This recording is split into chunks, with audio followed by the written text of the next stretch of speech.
always treasure all the pleasure that you will share. That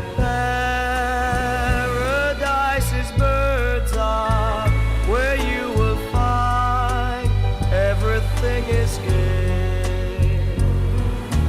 And if you are after fun and laughter, come there today. Today we are honored to have a conversation with the Honorable Henry Young, entrepreneur, former Minister of Government, the businessman who had the vision for Bird's Isle, which has become an institution, an iconic institution in its own right, place where we saw the explosion of music, dance, weddings, various meetings, of course, basketball. Many things have happened here on Bird's Isle over the last 50 years of its existence. Today we'll be talking to 85-year-old Henry Young and giving us a bit of Belizean history that many of us don't have. He is a person who has lived it. He was there. He can walk us through the steps and give us a bird's eye view, interesting, bird's eye view of Belize in the last 50 years. I was born in Belize City here. My father is from Kikaka and my mother is from Placentia. I attended St. Mary's School and afterwards I attended St. Michael's High School.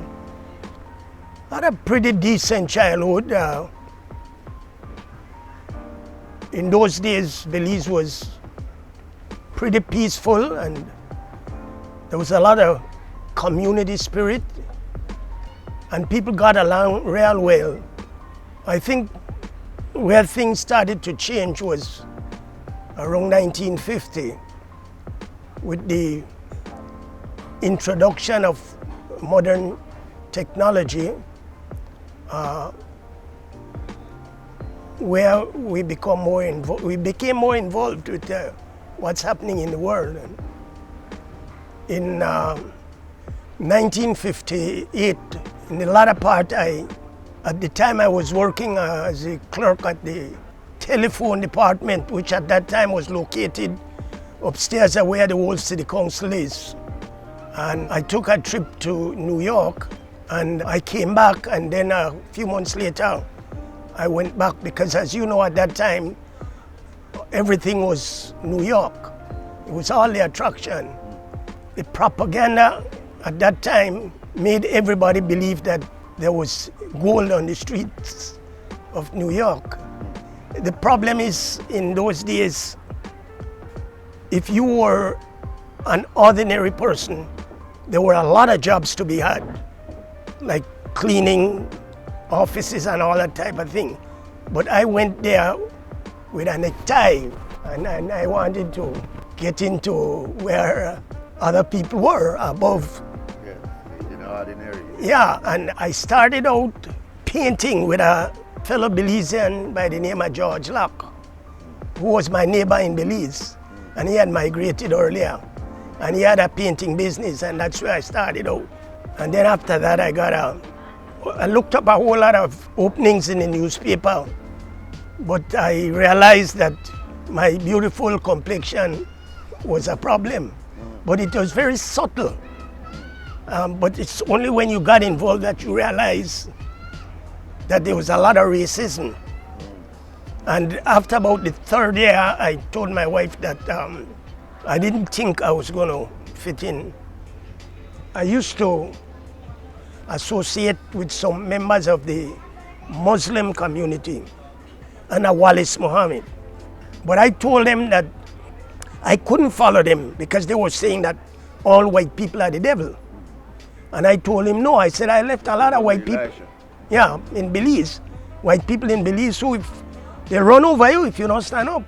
And I said there's good in all races. When Malcolm went to Mecca, he had to break bread with blue-eyed people. He came back and he told Elijah that you've got to change to the phrase, there's good in all people. So when Malcolm was going to having his inauguration of his new organization at the Audubon Ballroom, which I'm very familiar because me and Compton Fairweather used to have dances there for the Belize people. And I was on my way to the Audubon Ballroom, but I had a flat tire on the East River Drive around 18th Street in New York, Manhattan. You had to pass through Manhattan and you go over a bridge, brings you right into the Bronx, to the Audubon Ballroom. And I was held up there for about half hour, And when I got into the Bronx, I saw nothing but men in blue, policemen. I asked them what happened. They said, they just blew away Malcolm. I would have been in the front seat. And probably would have got my ass shut up. At that time, anybody that was progressive was going to be dead. And I don't have to start from Medgar Evers, And you go right down the Kennedy brothers who tried, and then you get into Malcolm, and several other prominent, and then Martin. As long as you were a progressive, you were going to be cut down. I said, my home, Belize, didn't do me anything. And all of my brothers, they were first-class fishermen. And if I wanted to go into fishing, since I was more educated, I think I would have done very well. And I didn't have to catch 2 fish. I only have to catch 1 because my wife eat head and I eat tail, so I couldn't fail. I passed the word around in these basement parties, because that's where we used to have parties, in the basements, that I wanted to, if anybody had a truck that they wanted to take to Belize, I'd be prepared to take it for them, no charge. And a guy by the name of Makizi, and I got the truck, I packed up and I sent for my brother who drove my car, and I drove the truck and we came back. I had already started a business in which I was importing male and female wear on the canal side at the low flat of my mother's home. Thanks to a good Jewish guy, he hooked me up with the Jewish system of managing manufacturing, right? That when a style, like say a blouse, was out of style, all of the unsold was sent to this section in New Jersey, which was then distributed to the Caribbean and Africa. And then it became fashion there afterwards. I got to buy a property on King Street, and the name of the shop was Irma's Store. And then when I got back, we moved it there. And it was one of the most popular stores. I could remember. In the that was next the to 60s and 70s. I did real well, and until the East Indian from Idi Amin's era. That's Uganda. Uganda, yeah. Mr. Rogers, he was a big player in the government at that time. He was the Minister of Foreign Affairs. And what actually happened? He invited, because most of the Indians were moving out of Uganda and they were going to Britain, and they wanted to find places to spread them out. And he took on quite a number of them. I introduced them to Belize, and that's how they started to come to Belize. So that's the beginning of this large Indian population we see in Belize now. It started around that time. Right, because our Indian population at that time had already integrated. Yeah. Well, they were the same Indians, but of a higher, in the caste system, they were higher. And their morals were pretty low. Some of them, not all. And I decided that I was going to get out of the clothing business because I couldn't do some of the things that they would have done. There was a toilet, an outdoor toilet at the entrance to Bird's Eye here. And I used to come there in the morning, and I saw this piece of bush, known at that time as Blackbird Island.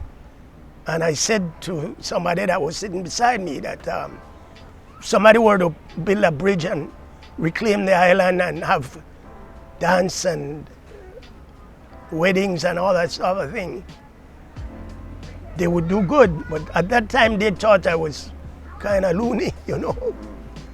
We used to call it Bud Isle, meaning blackbirds were over here. It was full of mangrove.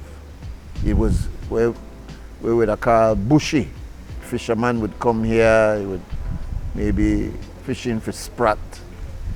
Maybe they would come and hide in dory or the boat in this area. But by and large, it was just a piece of government property.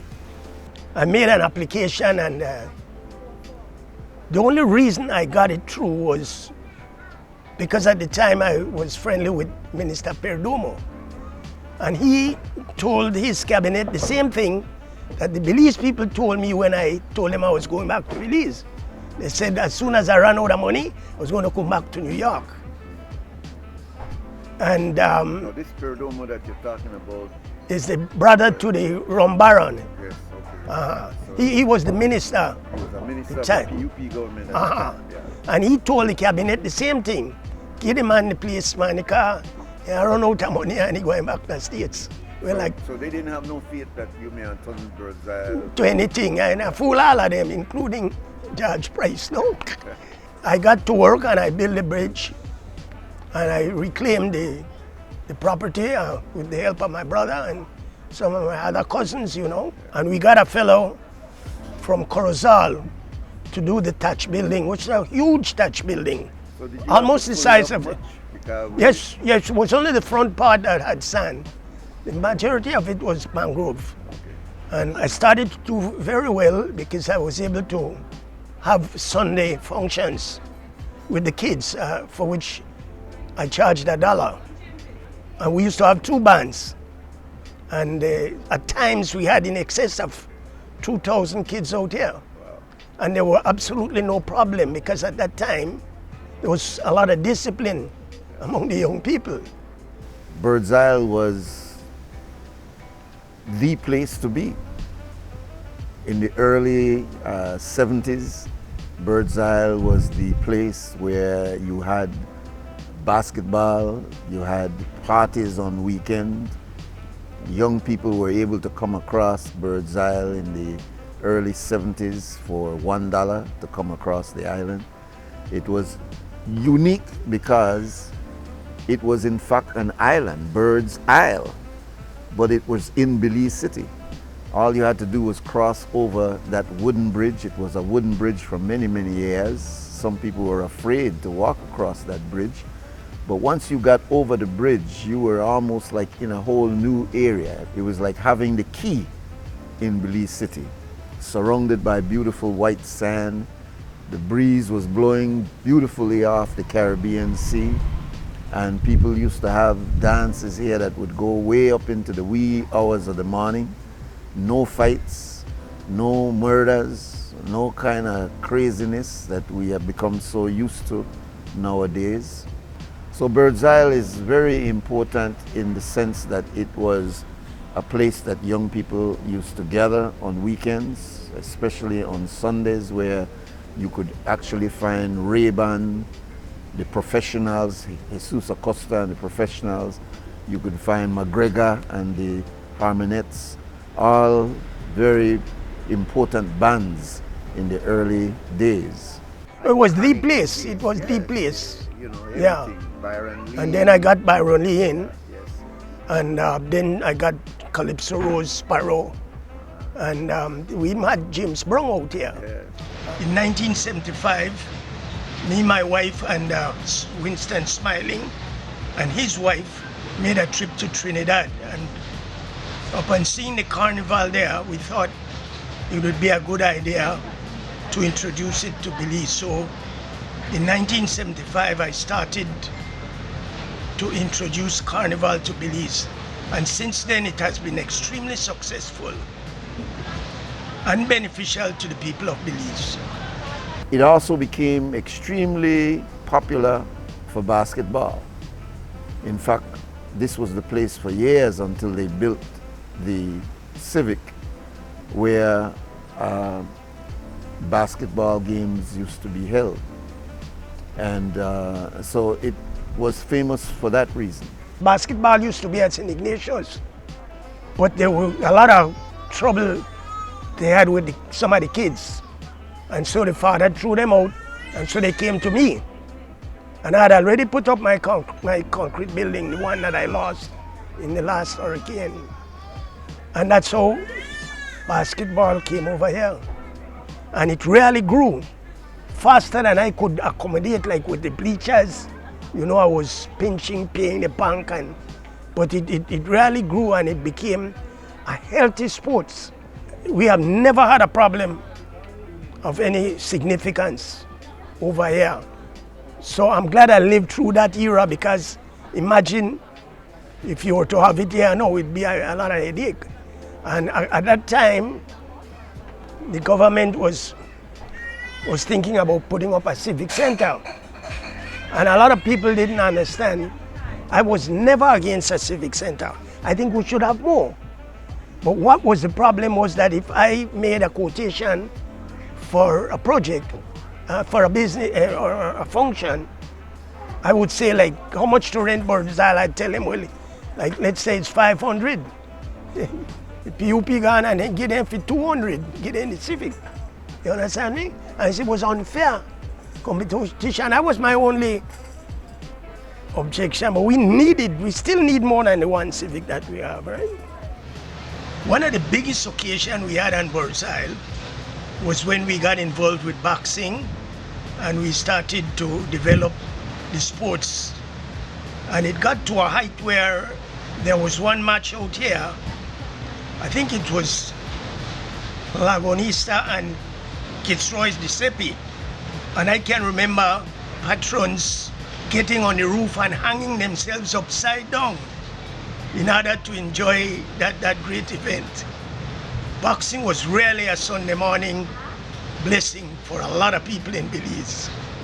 And then we introduced roller skating. There was a good lady from the US who was involved in roller skating, and she came and we made an agreement in which that sport was introduced into Belize. And trust me, it was really an occasion in which the kids of all class got themselves involved and enjoyed themselves immensely.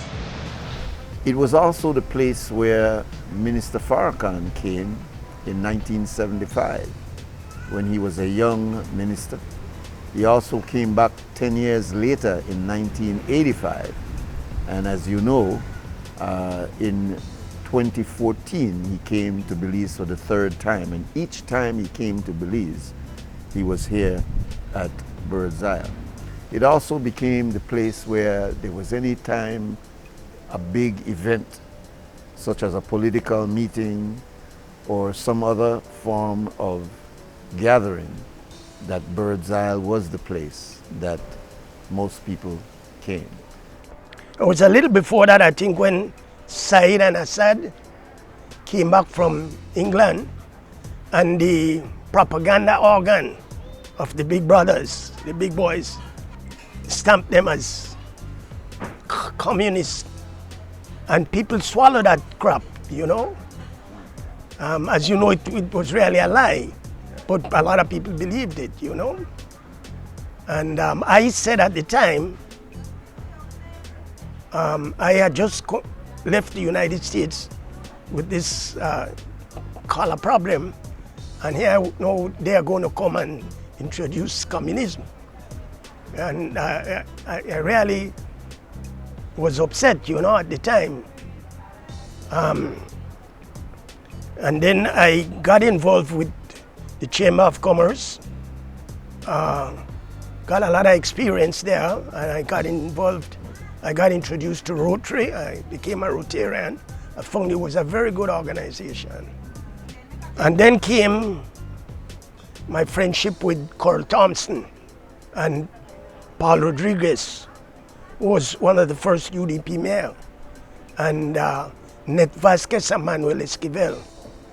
And we started the discussions on forming the UDP. But I really was not interested in the politics. I was really interested in helping them organize and raise the money. So you were not an official member of the party, or you were just a friend of the party? I was a founding member. But if I had made that known, there would not have been any Birdsile or anything like that, because you know at that price the PUP were very vicious when it comes to people who didn't toe the line. As a matter of fact, Mr. Price sent an emissary to talk to me and find out what is it I wanted. Was it money or what, you know? And I told, that time Birdsile was just starting up real good, you know. And I told my friend, I'm not interested in no money. I know how to make money, right? When it got around to, I think it was around the 80s, when they increased the number of house membership from 18 to 28. They split off the Port Loyola area of the Alberts, and I was being pressured to get involved in the politics, and at time I refused because I wasn't interested. But a couple of my friends told me that they feel like I would have a good chance of winning, even though the Port Loyola area was about 95% PUP.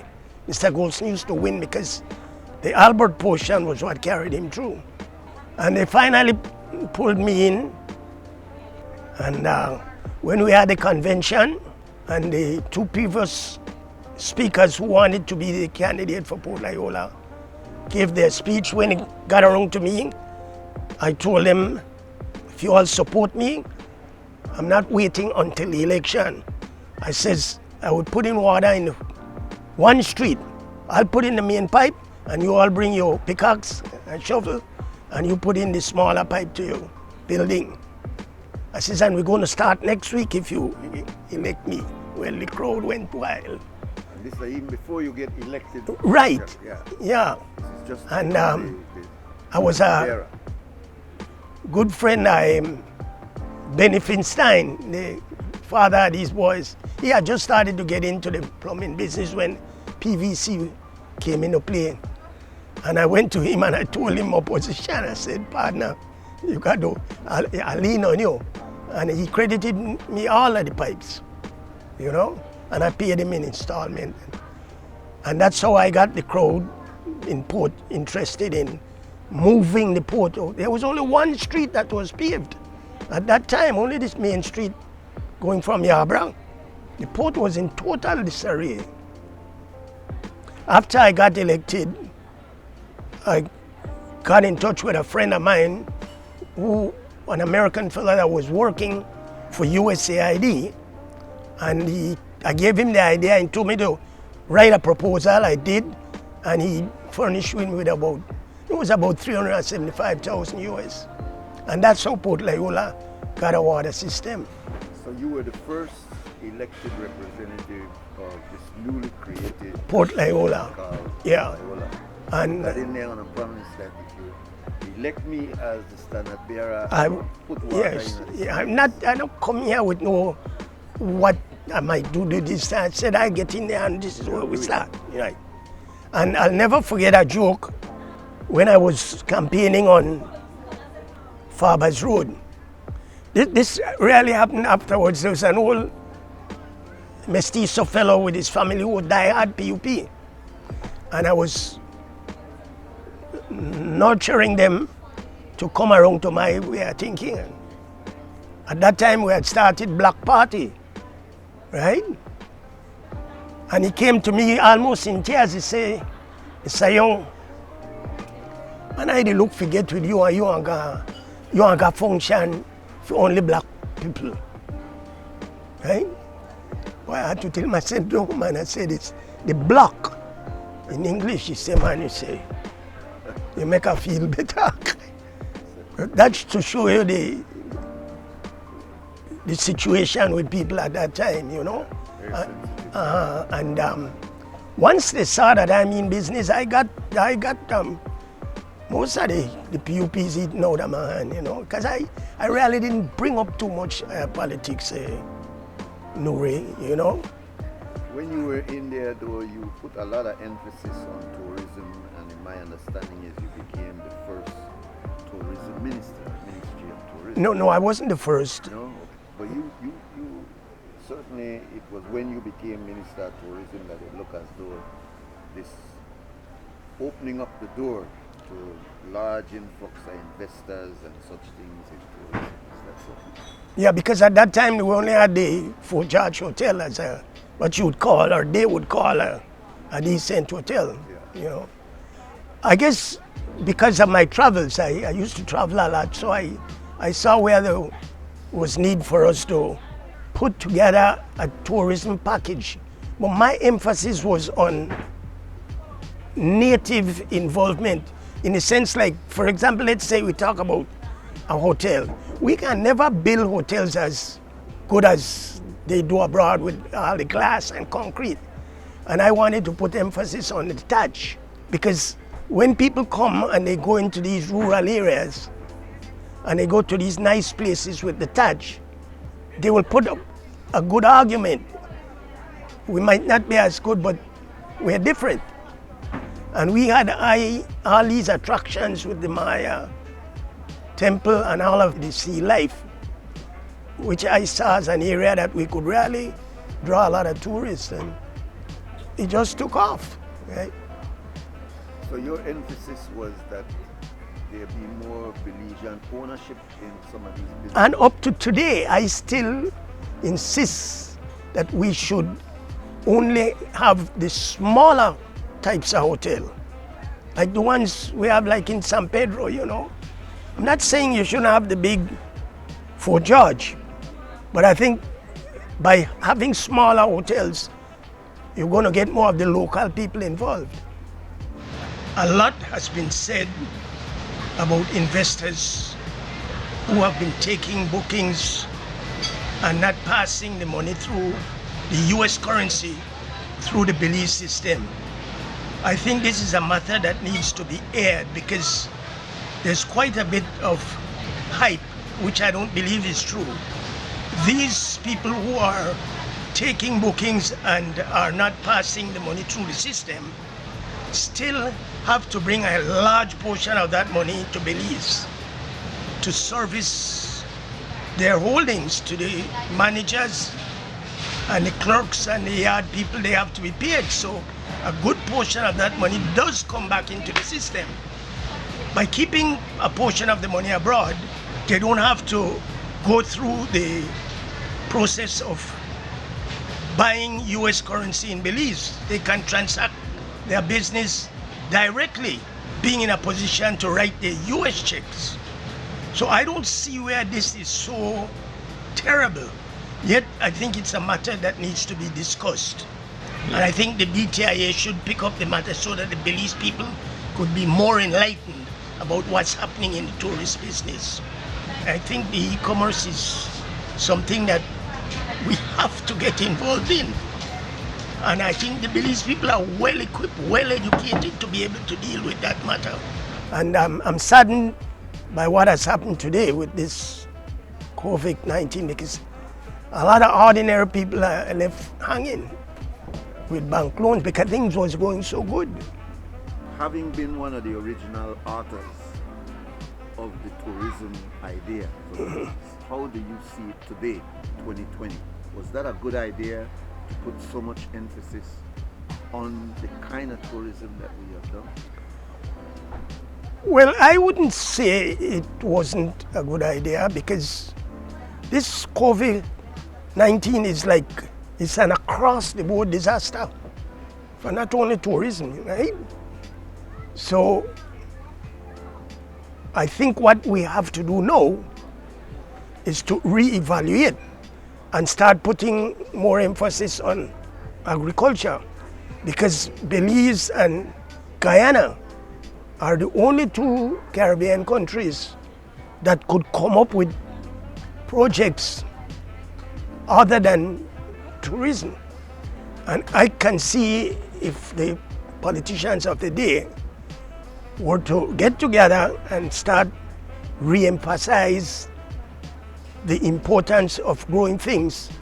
And also they will have a problem, because they will have to reorient the mind of Belize people, because a majority of us are onto this fried chicken. And if you tell them that you could get a good meal with callaloo, spinach, you know, mixed with a little fish meal and that type of thing. A lot of the children might not want to eat that, but again, we can still expand on the chicken and the fish, and we can reduce the amount of imported stuff and get the children to become more acquainted with nutritious food.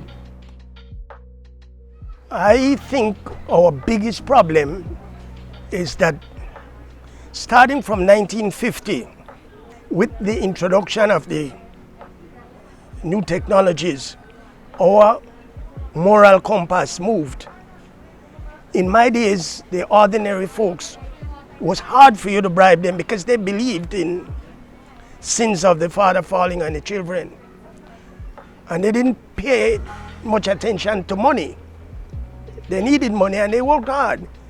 But I think the biggest shift came in 1961 with the hurricane, whereupon a lot of people were allowed to migrate to the States. And most of them got sleeping jobs, which means that they weren't running a home. So they were able to send money home. And the people here got the impression that there was gold on the streets in New York, wherein most of the Belize people, if they do get a room, they would like 2-3 families. There was no structure, and the structure was removed from Belize because the parents left the children with the grandparents. And as you know, that as life goes on, different generations have different desires. I think that's where, with the advent of independence and all that, and our involvement in the world, our compass was moved morally. In my days, like I said, the older people, you couldn't bribe them. You couldn't bribe. You know, now We had a certain price. you having a discussion, Yeah. and you put a couple blue notes on the table and say, oh, wait, what was your position, right? Yeah. But until we can get the young people to understand that you have to live a kind of principle if you want to live a good life. And you can't be allowing people to buy your support, right? Instead of convincing you to support. You remember when somebody chastised you on the street and you go home, Yeah. You don't dare tell. right? Because you won't get it again. You get double. You understand? And the policeman was a community officer. Yeah. Yeah. They patrol a certain area and they took care of the community. They know everybody. Yeah, again, we watch that television and slowly our policemen are becoming, They belong to the army now. right, they're in the military. It's like the other day when they had this surprising, I forgot which one of the city, I saw something like a Bradley tank Yeah. on the street. Yeah, man. They are mad for that about 1 inch. Yes, man. That's bring no right. the armory that they used to use on Desert Storm, and then they donate it to the various cities. Because And they know they get bring one down here too if we are slow. yeah. This is something Chester might want to take up and utilize officers as community officers and let them work an area in which they familiarize Started off themselves, with that, Mr. Young. familiarize themselves with the neighbor. But There tell were him, a lot of people around well, tell him. And another thing, into community police. he was on the money when he said that to get the young people back on track, you have to start with the parents, and they threw them out. But it was totally correct. If you don't catch the child here, when your bone gets strong and big, you can't be. It can be a problem. I really am worried, and I'd like to make a prediction. Because the U.S. has closed off taking immigrants out of Central America and keeping the kettle from blowing off, right? The pressure is building in Central America, and there's going to be another upheaval. Remember the last one? We're talking about 25,000 of their people. And they've integrated into Belize quite good. But it's going to be a bigger one when this snow explosion come, and it'll be within a 5-year period.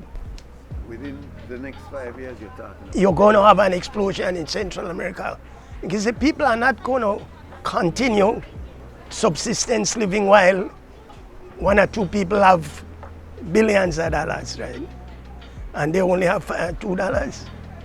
And that's what caused the explosion the last It will time. result in them spilling over the And- border once again. And then we are going to have an influx of in excess of that 25,000. So you must remember that the reason a lot of the manufacturing cannot be possible in Belize is because, and I know a lot of people will think I'm crazy, but for Belize to progress, we have to get more people. You need to be at least up to 500,000.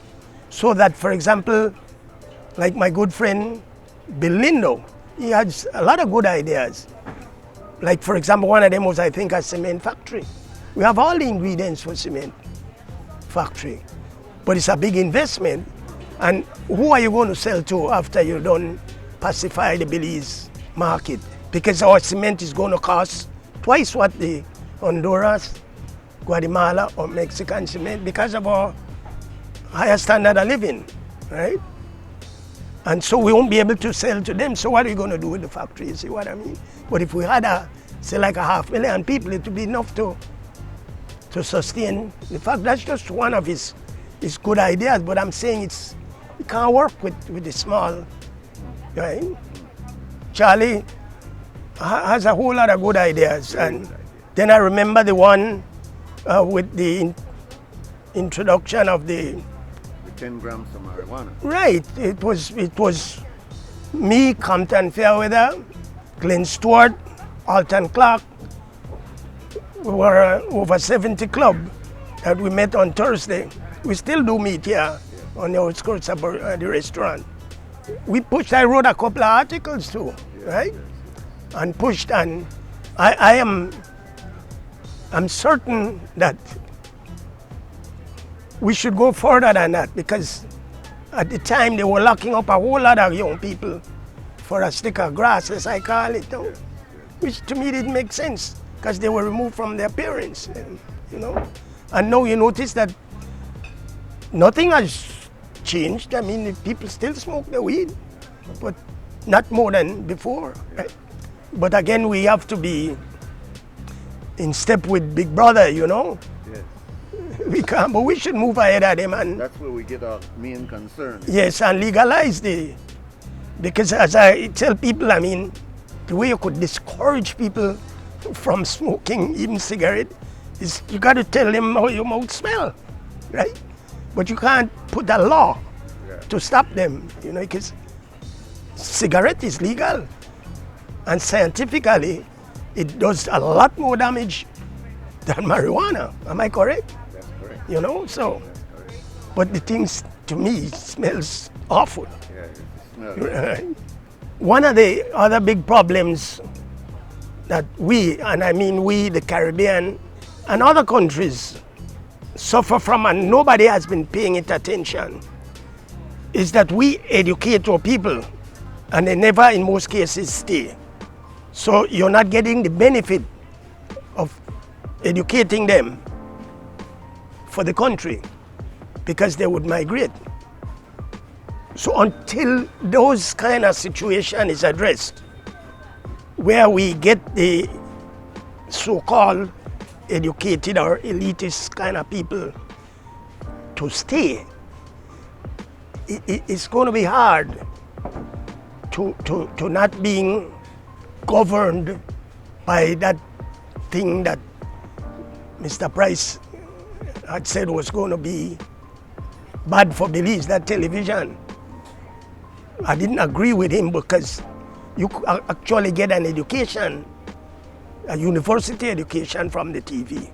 But most people don't look at that. They want to see Jerry Springer and that kind of low life, right? So I feel that Belize has a good future because we are basically a good people. But we are docile. We have not had to fight for anything or shed blood, right? We get whatever we want without feeling the pressure. And when it comes to like poverty, the statisticians tell you that we have a 40% poverty. I will say of that 40%, 20% is poverty of the mind. Because as I said, Belize and Guyana can get themselves together and get out of this problem, whereas those other little islands, they don't have the wherewithal or the landmass. If we could stop the migration of the brain power, that would be one area in which we can get to some proper, and again, it's an area of, are we going to follow the kind of capitalist society that you have in the United States? Or are we going to look at the European model that is more amenable to inclusion? And the Americans are good people, and the Americans are very good people. The problem is with their leadership. The guy at Amazon, he is heading to be a trillionaire. He's on his way. Which means he's one man, but he's amassing like 20% of the world finance. And we are down here. You see, that much smarter than me and you, that we only worth $2 and he would. You get the point I'm making? Yeah. We have to move away from that and start looking more at the European type of capitalism, which has a big social part to it, rather than having one set of people controlling the bigger part of the government, right? So, as you're saying, I think we're going to come out of this situation being a better Belize. But we have to, a lot of sweat. You know, the history is so important, Brother Henry, because there's so many young people and even older people who don't have any connection with history of Belize. Maybe they have their own personal experience, but they don't have a sequence of how this happened, like this, and they're so disconnected, you know. So more and more people like yourself who are still alive and still got fluidness, because you know some people may be in their 70s or 80s, but burnt out. They've lost it. Yeah, I am on my way there. We need to get persons like you know, but your recall is very, very yeah. good. We need to be able to have these people talk to our young people, because